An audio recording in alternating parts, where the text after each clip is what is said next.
Commander Elena Chen stood motionless as the massive view screen displayed the Draconian delegation returning to their ship. Their scaled backs rippled with barely contained amusement. She had just committed humanity to a contest they had no biological right to win. "You realize what you've done?" Admiral Santos whispered beside her, his weathered face pale beneath his dark complexion. "The trial of dominance isn't some diplomatic formality.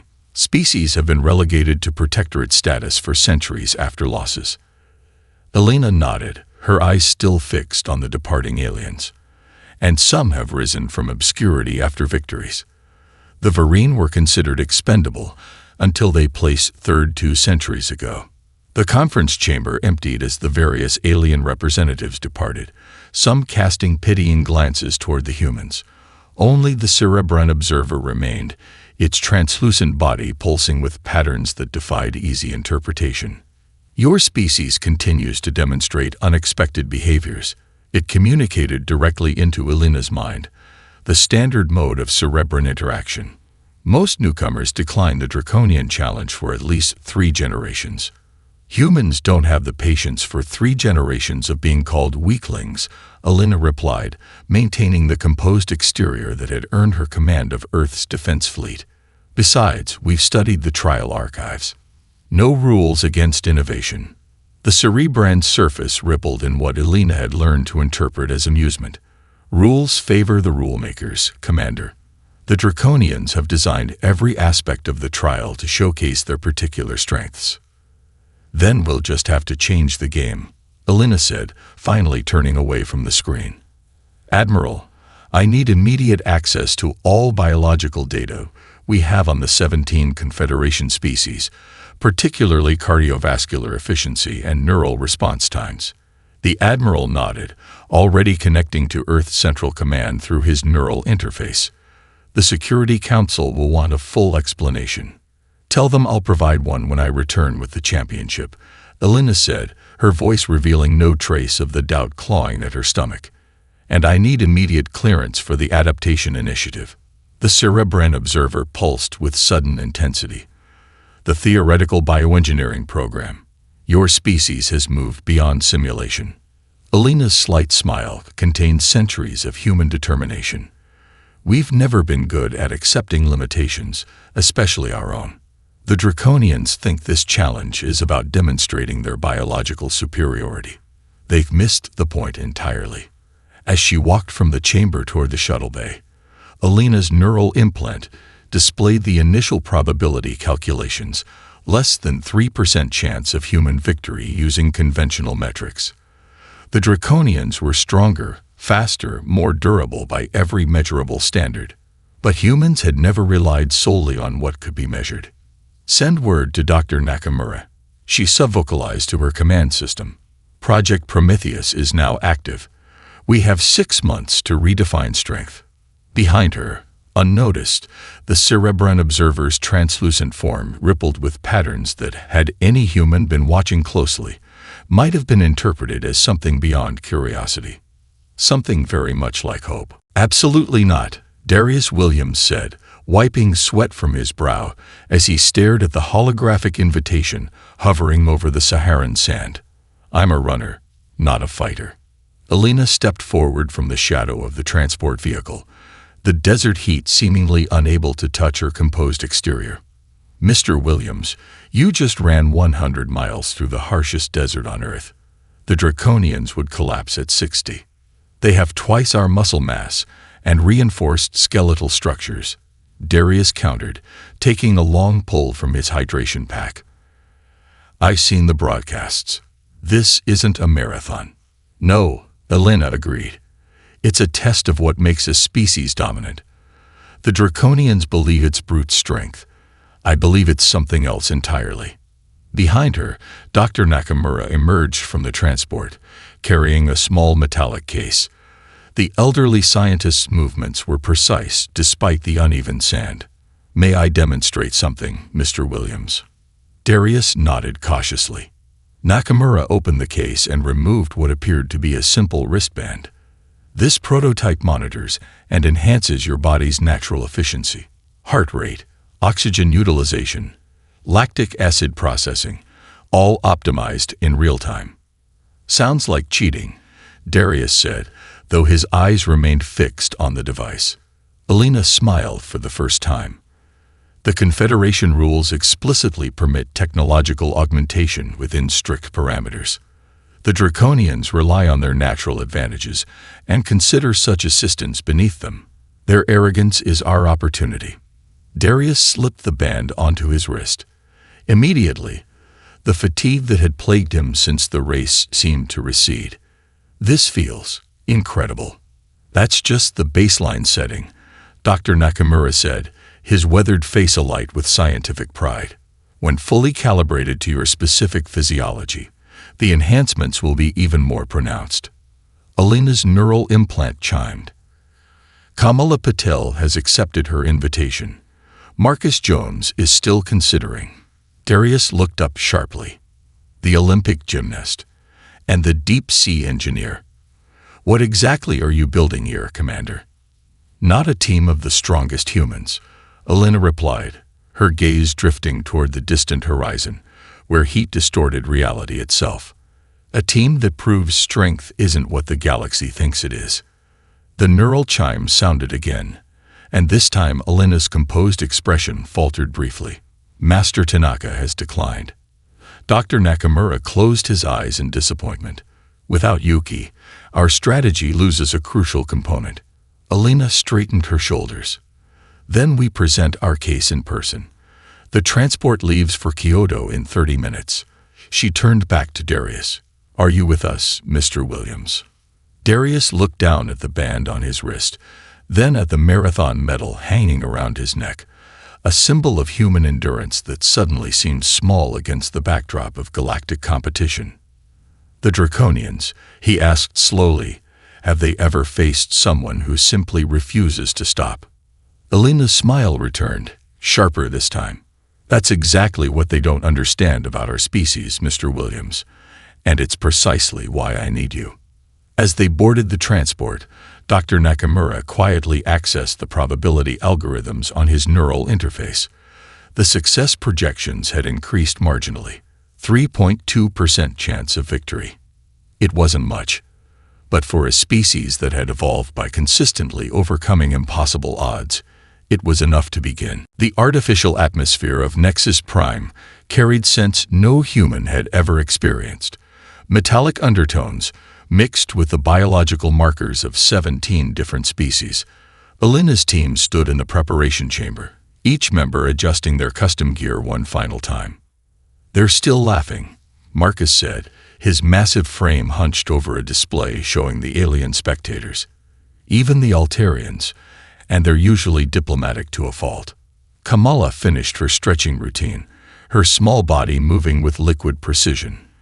Let them laugh. My first gymnastics coach said I was too short for the sport. I still have his picture on my wall, right next to my gold medals. Yuki Tanaka, who had finally agreed to join after Alina's personal visit to his monastery, sat cross-legged on the floor in deep meditation. At 87, he was by far the oldest competitor in the entire tournament. The medical scans required for all participants had caused quite a stir among the alien physiologists. His telomere preservation was unprecedented for an unmodified human. Neural link check, Dr. Nakamura said from his position at the command console. The preparation chamber was their one sanctuary, the only place where the humans could deploy their full technological suite without alien observation. Everyone confirmed connection. One by one, each team member acknowledged the subtle presence in their minds, the neural enhancement system that would allow them to communicate and coordinate with unprecedented efficiency. Unlike the crude implants used by most Confederation species, the human system operated on a quantum entanglement principle, making it undetectable by conventional scanning. Remember, Alina said, gathering them into a tight circle. We don't need to win every challenge. The tournament scoring is cumulative across all events. Strategic losses are acceptable if they conceal our true capabilities. Darius adjusted his specialized running harness, the material shifting color slightly to match his skin tone. The atmospheric composition is oxygen-heavy by Earth standards. Our enhanced respiratory systems will give us about a 12% edge in the endurance trials. The Draconians have studied our public biological data extensively, Alina cautioned. They're expecting us to focus on endurance. That's why Kamala will take point in the first event. The smallest member of the team straightened, her eyes bright with determination. The vertical climb through the gravity fluctuation chamber. They'll expect Marcus to lead that one. Marcus grinned, his construction worker's hands now fitted with near-invisible enhancement gloves. Instead, I'll be creating distractions at the lower levels while you slip through the upper passages that are too small for most species. A melodic tone signaled 5 minutes until the event began. Yuki finally opened his eyes, his ancient face serene despite the pressure. "In my 90 years studying human potential," he said softly, "I have learned one truth. The body achieves what the mind believes." He rose in a single fluid motion that belied his age. These aliens have never faced a species that evolved by imagining possibilities beyond their current reality.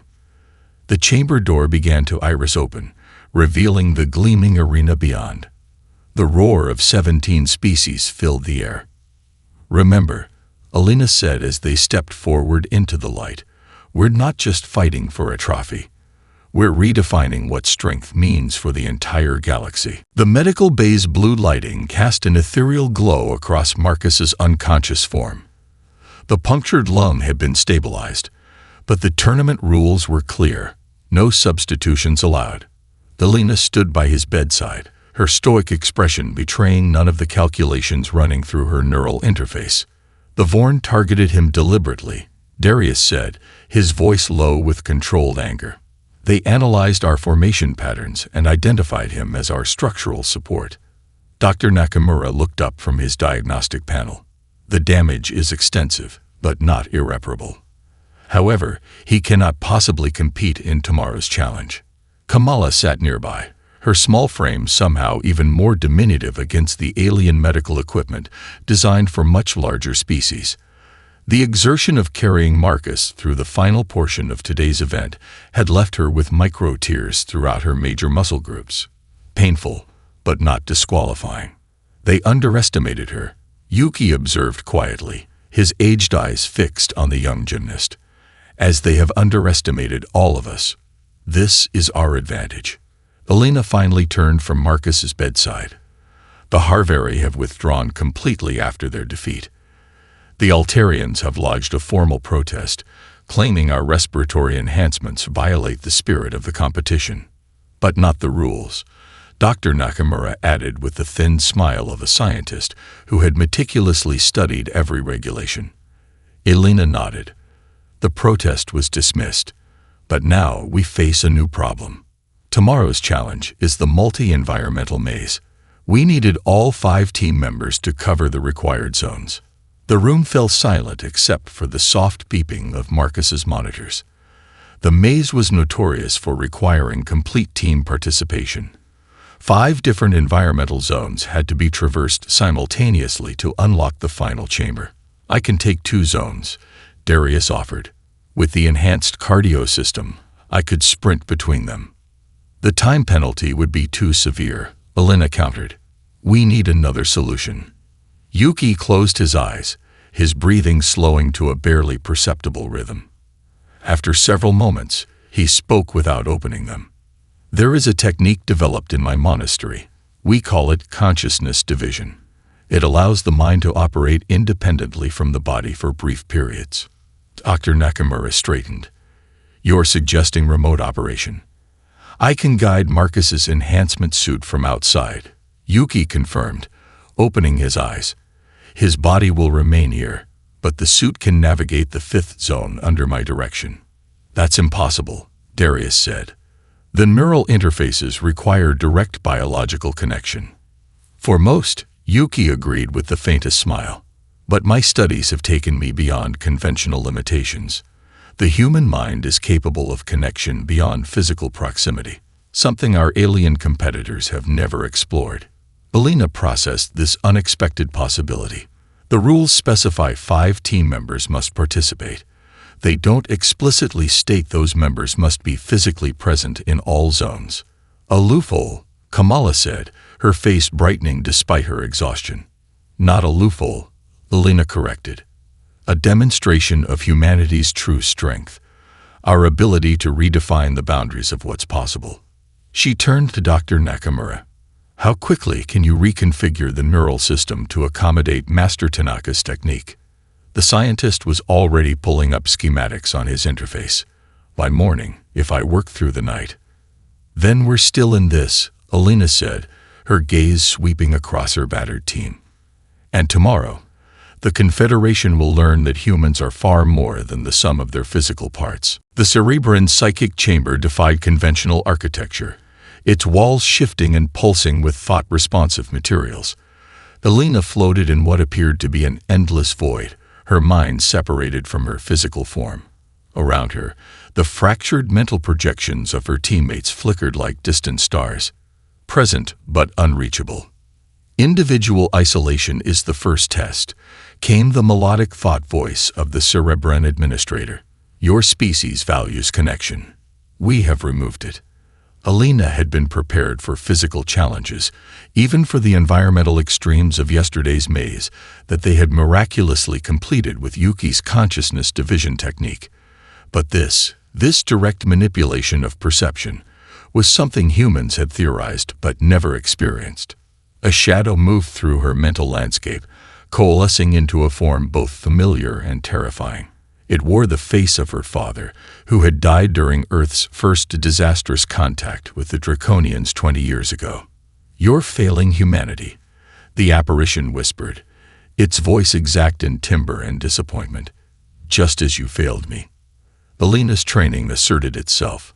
Psychic projection targeting emotional vulnerability, she categorized clinically. Source: external. Reality status: false. The apparition flickered, its form destabilizing. Alina pushed further, focusing on the distinct sensation that separated genuine memory from artificial construction. The Cerebran thought guides had explained this would be nearly impossible for most species, whose brains lacked the neurological architecture to distinguish between internally and externally generated emotional stimuli. But humans had evolved alongside their own most dangerous predator. Other humans. The ability to detect deception, to question perceived reality, was embedded in their neurological makeup. You're not real, Alina stated with absolute conviction. The apparition dissolved into luminous particles that scattered through her mental void. In the distance, she sensed Darius struggling against his own manifestation. Drawing on the neural link that the Cerebrans had been unable to fully disconnect, she projected a single thought toward him. Fiction versus reality. Remember your training. His mental signature stabilized immediately. One by one, she extended her awareness to each team member, providing the anchor point they needed to distinguish external manipulation from internal truth. Kamala's gymnast mind, accustomed to maintaining spatial awareness through disorienting movements, adapted quickest. Yuki, whose lifetime of meditation had prepared him for such mental landscapes, was already systematically dismantling the illusions around him. The void around Alina began to crystallize into new patterns, the Cerebran test evolving in response to the human's unexpected resilience. Fascinating, came the thought voice again. Your species' mental architecture suggests evolutionary pressure from sustained deception attempts. You've developed natural countermeasures. Alina didn't respond, focusing instead on strengthening the neural connections with her team. The Cerebrans had designed this challenge assuming the fundamental neurological patterns common to most Confederation species. They hadn't accounted for the unique development path of human consciousness. As her team's mental signatures brightened and stabilized around her, Alina sensed something else. Ripples of astonishment emanating from the Cerebran observers. The normally impassive species was experiencing surprise. Proceed to Phase 2, came the instruction, but Alina detected a new undertone in the thought voice. Respect.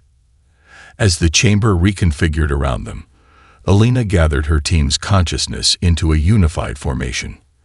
Unlike the Draconians who relied on individual strength, or the hive mind species who relied on centralized control, humans had evolved something unique: autonomous individuals capable of perfect voluntary synchronization. The next test was about to begin, but something fundamental had changed. The cerebrans were no longer simply evaluating. They were learning. The environmental chamber shifted again, atmosphere transitioning from scorching desert heat to sub-zero Arctic conditions in mere seconds. Kamala's exosuit responded instantly, thermal regulators adjusting before her body could even register the change. Around her, the remaining Altarian competitor crystallized in the sudden cold, their silicon-based physiology unable to adapt quickly enough. Zone 5 transition imminent. Elena's voice came through the neural link. Darius, prepare for gravity flux. Ready, he confirmed, his heart rate displaying as a steady green indicator in Elena's peripheral vision. The marathon runner had proven invaluable in the endurance aspects of the challenge, his body's trained efficiency multiplied by the enhancements Dr. Nakamura had designed. The observation galleries surrounding the enormous chamber were packed with representatives from all 17 Confederation species. What had begun as a spectacle of expected human failure had transformed into something unprecedented, genuine uncertainty about the outcome. In the Draconian section, Krexvar watched with narrowed reptilian eyes as the human team navigated the environmental shifts with increasing efficiency. Each transition seemed to take them less time to adapt, a pattern that contradicted known biological limitations. They're learning the sequence, he rumbled to his second-in-command. Impossible. The random generation algorithm cannot be predicted. On the chamber floor, Yuki maintained his position at the central hub, his aged body remarkably still despite the environmental chaos surrounding him. The neural interface crown on his head pulsed with subtle light as he coordinated the team's movements while simultaneously controlling Marcus's empty exosuit through his consciousness division technique. Corrosive atmosphere incoming, Yuki communicated calmly. Pattern suggests 3-second warning before deployment. Elena's team responded as one, sealing their respiratory systems before the yellowish gas flooded their quadrant. The Draconians across the chamber did the same, their natural armor providing additional protection.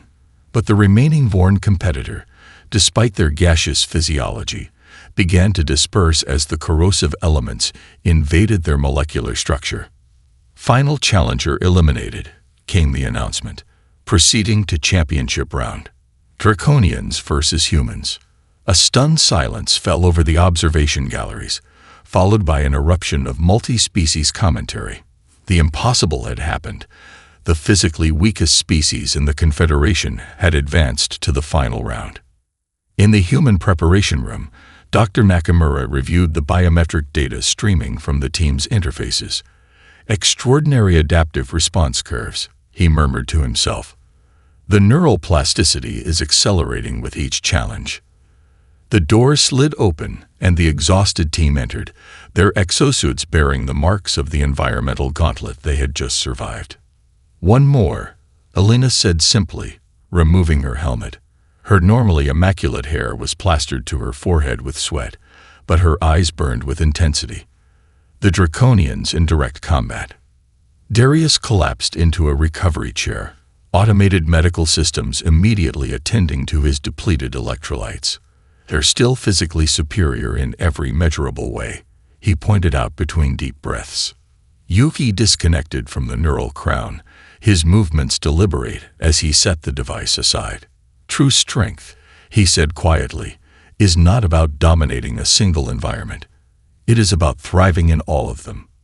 Elena looked at her team, exhausted, pushed beyond normal human limits, yet still standing where physically superior species had failed.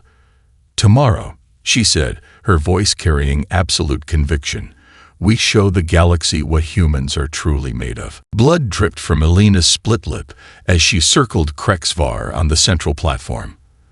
The massive draconian scales gleamed under the arena lights, his powerful tail sweeping behind him as he tracked her movements. Around them, the sounds of combat echoed as the remaining team members engaged in their own desperate battles. You fight well for a soft skin, Krexvar rumbled, his reptilian mouth forming the human words with difficulty. "But you must realize this ends only one way." Elena said nothing, conserving her energy. 20 minutes of combat had left her exosuit damaged, its power reserves critically low. The neural interface was still functional, allowing her to track her team's status. Kamala was using the platform structures to evade her larger opponent, while Yuki had somehow managed to immobilize his draconian adversary using pressure point techniques no alien physiologist had believed would work on reptilian anatomy. Darius was in trouble, pinned down on the lower level with critical damage to his leg support systems. Without the exosuit's assistance, his marathon-trained muscles were no match for draconian strength. Command decision. Elena subvocalized through the neural link. "Execute formation Delta. Convergence on my position in 30 seconds. Without acknowledgement, her team immediately began maneuvering. Elena had trained them to respond instantly to tactical shifts, a human advantage the pattern-oriented draconians had never mastered. Krexvar lunged suddenly, his massive clawed hand sweeping toward Elena's head with enough force to shatter her helmet. Instead of dodging backward as she had done previously, Elena stepped into the attack, ducking under his arm and striking precisely at the nerve cluster beneath his arm joint, a vulnerability Yuki had identified during their previous encounters. The draconian champion roared in surprise as his right arm went temporarily numb. Elena used the momentary advantage to create distance, positioning herself near the edge of the platform. "Predictable," she called out, her voice carrying across the arena. "Your species has relied on overwhelming force for so long you've forgotten how to adapt." Krexvar's eyes narrowed, ancient predator instincts recognizing the taunt for what it was. His tail lashed in agitation as he advanced more cautiously. Below, Kamala had disengaged from her opponent and was scaling the support structure with gymnastic precision. Yuki had somehow vanished from sensor tracking completely, a technique he had refused to explain even to his teammates. Darius, despite his injuries, was dragging himself toward the central platform with grim determination. "Your team is broken," Krexvar observed, his massive chest expanding as he drew breath. "Surrender with honor, and your species will not be humiliated further." Elena's neural interface flashed with a synchronized countdown. 3 seconds until convergence. "There's something you should know about humans," Elena said, adjusting her stance slightly. "Throughout our evolutionary history, we were rarely the strongest predator."